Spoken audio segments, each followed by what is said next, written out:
Kung ikaw ay isang driver, pindutin ang Switch to Driver App button. Pindutin ang Install Driver App button para ma-download ang web app.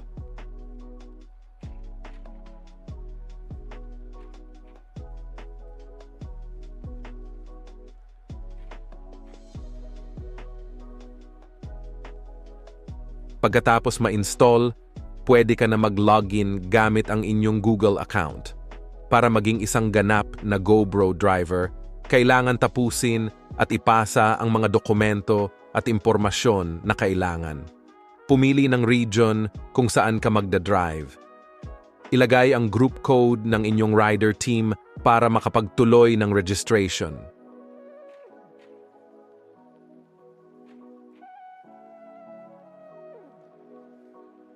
Ilagay ang inyong contact number. Dito ka tatawagan ng GoBro team at ng iyong magiging pasahero.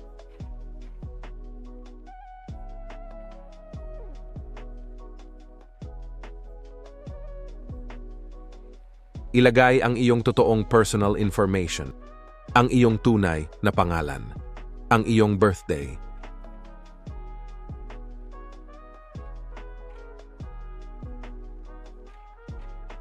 at ang iyong driver license number.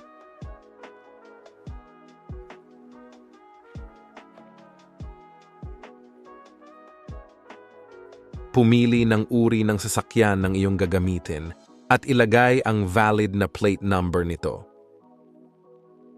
Pumili kung ikaw ba ang registered owner ng iyong sasakyan, second-hand owner,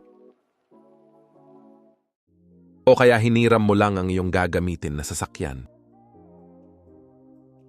Ibigay ang mga kailangan na dokumento sa pamamagitan ng pagkuha ng mga larawan o kaya ipasa ang mga dating larawan.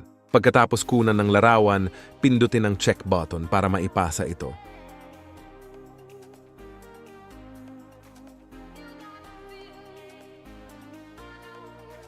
Tandaan na dapat malinaw ang mga larawan na ipapasa at basahin mabuti ang mga instruction.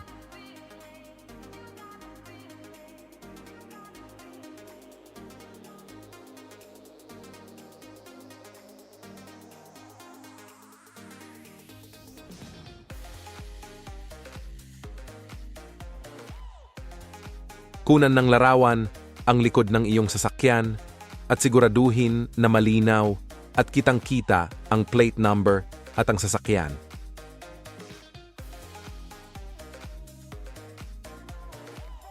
Pagkatapos ay pwede na ipasa ang lahat ng dokumento.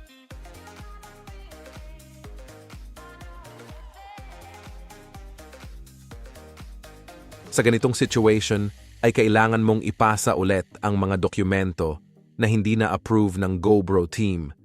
Pindutin ang alinman sa mga button na ito upang bumalik at ulitin ang dokumento. Siguraduhin na tama at kumpleto ang ipapasa na dokumento upang mabilis na ma-approve ang iyong registration.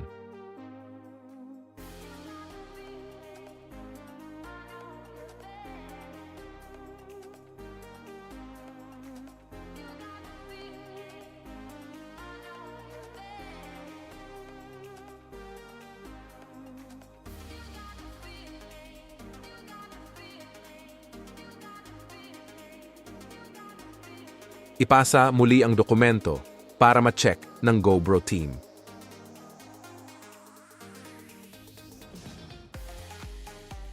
Congratulations! Ikaw ay natanggap na bilang isang ganap na GoBro driver.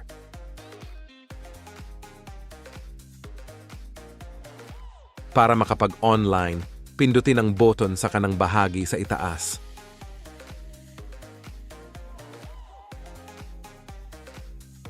Let's go, bro!